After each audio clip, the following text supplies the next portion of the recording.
नमस्कार। जंगल में जब शेर दहाड़ मारता है तो कहीं ना कहीं दूसरे जानवर डर कर सहम जाते हैं। राजधानी में भी कुछ ऐसा ही नजारा देखने को मिला जब कांग्रेस में राजनीतिक शेर कहे जाने वाले दिग्विजय सिंह को गुस्सा आ गया। एमपी न्यूज की इस खास पेशकश में आप सभी दर्शकों का मैं बहुत बहुत स्वागत करता हूं।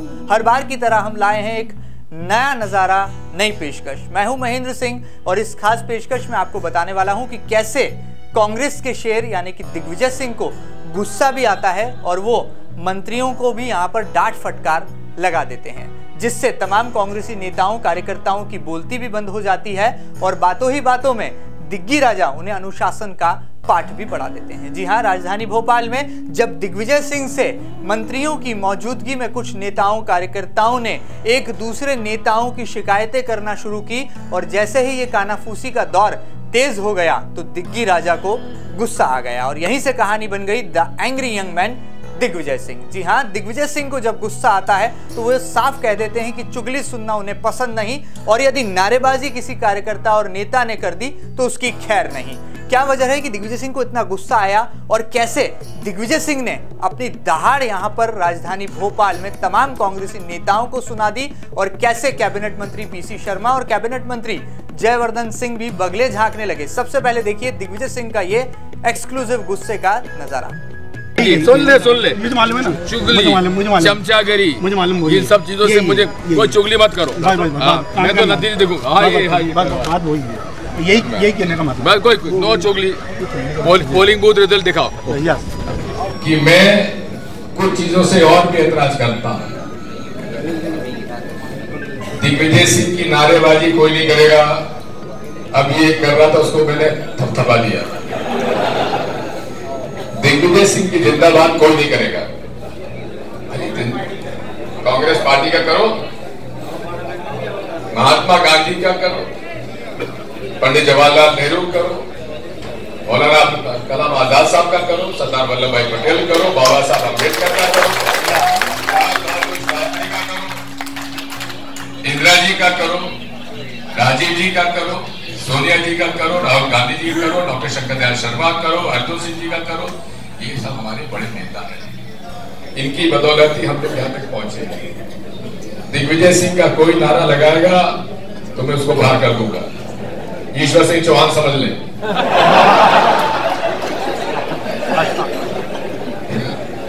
एक दूसरा, मैं अपना चेहरा खुद देख लेता हूं, मुझे फ्लैक्स पे डालने की जरूरत नहीं है।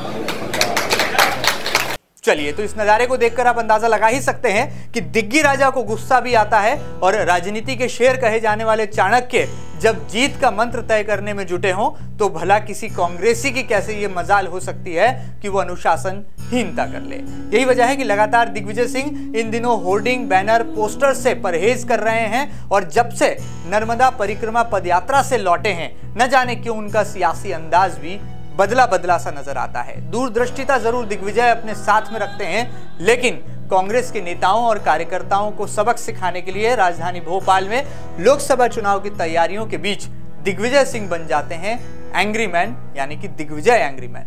ज्यादा जानकारियों के लिए हम जुड़ रहे हैं एमपी न्यूज के रिपोर्टर राहुल पटेल से। राहुल, जरा दर्शकों को बताइए कि कैसे Digvijay Singh the angry man बन गए और क्या राजनीति में चुनाव के मौसम में किसी बड़े नेता का गुस्सा करना कहीं कोई नुकसान तो नहीं पहुंचाता उन्हें। और कांग्रेस पार्टी में जहां पर हंगामा खड़ा करना ही मेरा मकसद है, हर कांग्रेसी कुछ ऐसा नारा बुलंद करता है, तो ऐसे में कांग्रेस के बड़े नेता और पूर्व मुख्यमंत्री दिग्विजय सिंह का यह सबक क्या वाकई में आम कांग्रेसी आत्मसात कर पाएगा? जी, निश्चित तौर पर महेंद्र जी, जिस प्रकार से दिग्विजय सिंह का नाम भोपाल सीट से तय हुआ है कांग्रेस की ओर से, लगातार वहां पर ये सबसे हाई वोल्टेज सीट बन गई है, लगातार सुर्खियों में है, लगातार नजर बनाए हुए हैं और जिस प्रकार से सबकी निगाह इस सीट पर है, तो वहीं चुनाव प्रचार के दौरान आज पहली बैठक ली दिग्विजय सिंह ने। दिग्विजय सिंह का इस दौरान एक एंग्री अवतार सामने आया, जहां पर उन्होंने साफ तौर पर कार्यकर्ताओं को कहा कि कोई मेरे पास चुगली नहीं करेगा, कोई मुझे किसी की बुराई नहीं कहेगा। यदि आप मेरी कोई चुगली करता है तो उसे तत्काल वहीं रोका जाए। यानी साफ तौर पर दिग्विजय सिंह का इसमें एंग्री अवतार नजर आया। वहीं जितने भी मंत्री बैठे थे देख के स्तब्ध रह गए कि जिस प्रकार से दिग्विजय सिंह का एक अलग अंदाज नजर आया। उन्होंने कार्यकर्ताओं को नसीहत दी कि चुगली ना करें। जिस तरह से कांग्रेस में भीतर खानो अंदर खाने कहीं ना कहीं जो गुटबाजी वो सामने आती है, एक नेता दूसरे नेता पर आरोप प्रत्यारोप लगाता है और सब अंदर बाहर की जितनी भी खबरें आती है उन पर उन्होंने खास तौर पर तंज कसते हुए कहा कि कोई भी आपस में चुगलीखोरी नहीं करेगा। यानी उन्होंने साफ तरीके से कह दिया है नो चुगलखोरी, नो चाटुकारिता।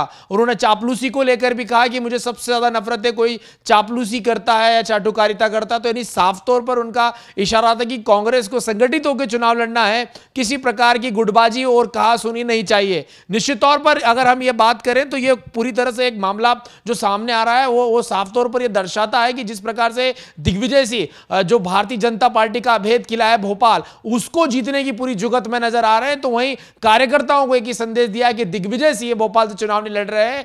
भोपाल से यदि कोई चुनाव लड़ रहा है तो कांग्रेस पार्टी का कार्यकर्ता चुनाव लड़ रहा है। महन जी, चलिए बहुत बहुत शुक्रिया तमाम जानकारियों के लिए राहुल। तो यहाँ पर हम अपने दर्शकों को बता रहे हैं कि दिग्विजय सिंह को जब भोपाल में गुस्सा आया तो दो कैबिनेट मंत्रियों की बोलती बंद हो गई और कैबिनेट मंत्रियों की मौजूदगी में ही दिग्गी राजा ने बता दिया कि लोकसभा चुनाव वो लड़ेंगे अपनी स्टाइल से, फिर सामने चाहे चेहरा को ही क्यों ना हो।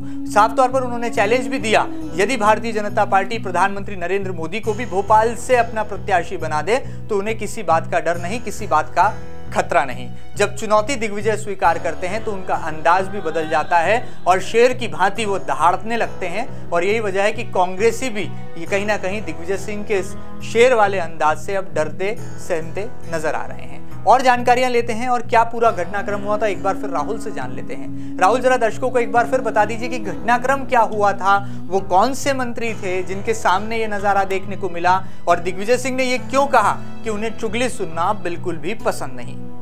जी बिल्कुल महन जी, आपने बिल्कुल सही कहा कि जिस प्रकार से दिग्विजय सिंह में एक अलग सा बदलाव महसूस किया जा रहा है। और एक और बात मैं आपको बिल्कुल बताना चाहूंगा, जिस प्रकार से उन्होंने इस दौरान कार्यकर्ताओं से चर्चा के दौरान कही कि कोई मेरा पोस्टर ना लगाए, जगह जगह पोस्टर पॉलिटिक्स ना करें, मुझे हर कोई पहचानता है भोपाल में। यानी साफ तौर पर उनका इशारा था कि जिस प्रकार से बीते दिनों राजनीति अपडेट होते जा रही है, जगह जगह पोस्टर्स लगाए जाते हैं, हर प्रदेश हर यूं कहें कि राजधानी के हर कोने को तस्वीरों से पाट दिया जाता है। उन पर उन्होंने कहीं ना कहीं तंज कसते हुए कहा कि कोई मेरा चित्र ना लगाएं, जनता से जनसंवाद करें, जनसंपर्क करें। और लगातार उन्होंने तंज कसते हुए यह कहा है कि सादगीपूर्ण रहे, हर कार्यकर्ताओं को अलग दूसरे कार्यकर्ताओं को कन्विंस करना है, यानी उनको एक्टिव करना है और उनको कांग्रेस में वोट देने के लिए उन्हें रेडी करना है। इस तरह की बात करते हुए नजर आए। और एक और बात बताना चाहूंगा, इस दौरान जब उन्होंने ये बात कही तो लोग एक दूसरे को देखने लगे, क्योंकि दिग्विजय सिंह के बारे में माना जाता है कि वो शक्ति प्रदर्शन में विश्वास रखते हैं। जब भी वो जाते हैं एक राजा की छवि लेके जाते हैं, वो लगातार जो उनका जोशीला स्वागत होता है हर बार से ऐसे होते हुए आया। लेकिन मैं आपको महन जी बताना चाहूंगा, जिस प्रकार से वो नर्मदा यात्रा पे गए थे, उन्होंने पैर से नाप दिया था, नर्मदा यात्रा को परिक्रमा की थी, उसके बाद से ही उनमें ये बदलाव नजर आ रहे हैं। जिस प्रकार से एक सादगीपूर्ण चुनाव प्रचार करने की उन्होंने बात कही है।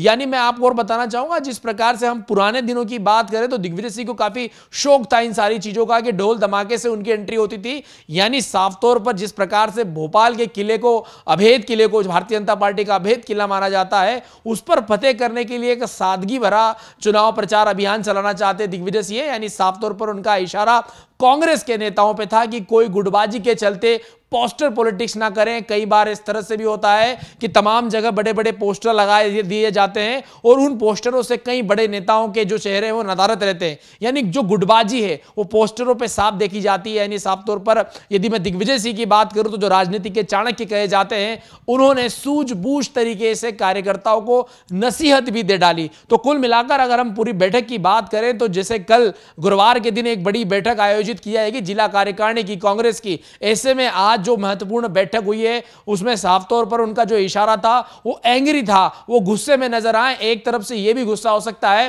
कि जिस प्रकार उनके बार बार मना करने के बाद भी उन्हें भोपाल सीट से चुनाव लड़ने के लिए आग्रह किया गया है, यानी उनको मैदान में कूदा दिया। उन्हें मालूम है कि उनकी राह आसान नहीं है, दो धारी तलवार है भोपाल की जो सीट से उनको चुनाव लड़ाया जा रहा है। यदि वहां से वो चुनाव जीत गए तो एक बार राष्ट्रीय राजनीति में भी एक बार फिर दिग्विजय सिंह रिटर्न्स आएंगे और दिग्विजय सिंह का नाम राष्ट्रीय पटल पर रोशन हो जाएगा। लेकिन यहां यदि वो चुनाव हारते हैं तो जो राजनीति अब तक उन्होंने बना रखी है, जो अपनी एक ब्रांड इमेज बना रखी है चाणक्य वाली, उस पर कहीं ना कहीं ठेस पहुंचेगी। यानी साफ तौर पर महन जी ये दो धारी तलवार भी साबित हो सकता है। इसीलिए दिग्विजय सिंह कार्यकर्ताओं में जोश भरते हुए नजर आए। वहीं मैं अगर बात करूं तो नसीहत भी देते हुए नजर आए, साफ तौर पर तल्ख टिप्पणी भी करते हुए नजर आए। तो ये दिग्विजय सिंह का अपना एक अंदाज है। अब बहरहाल अब देखना होगा कि आगामी दिनों में किस प्रकार से चुनाव प्रचार के दौरान क्या क्या बातें सामने आती है। महन जी चलिए, बहुत बहुत शुक्रिया राहुल इन तमाम जानकारियों के लिए। तो एमपी न्यूज की इस खास पेशकश में हमने आपको दिखाया कि कैसे सियासत के चाणक्य यानी कि दिग्गी राजा बब्बर शेर की भांति दहाड़ते भी हैं और लोकसभा चुनाव के मौसम में उन्हें जब गुस्सा आता है तो कांग्रेसियों को सबक भी सिखा देते हैं। बहरहाल उनका ये सबक क्या वाकई में कांग्रेसी सीख पाएंगे, ये देखना बड़ा दिलचस्प होगा। लेकिन आने वाले दिनों में चूंकि लोकसभा चुनाव की उल्टी गिनती शुरू हो चुकी है तो दिग्गी राजा का ये गुस्सा यहीं थम जाता है, यहीं रुक जाता है कि ये सिलसिला आगे भी जारी रहता है, देखना भी लाजमी हो जाएगा। एमपी न्यूज की इस खास पेशकश में फिलहाल इतना ही। खास पेशकश आपको कैसी लगी हमें जरूर बताइएगा और ताजा तरीन खबरों के लिए आप कहीं मत जाइएगा, लगातार देखते रहिएगा आपका अपना न्यूज चैनल एमपी न्यूज। फिलहाल दीजिए इजाजत, नमस्कार।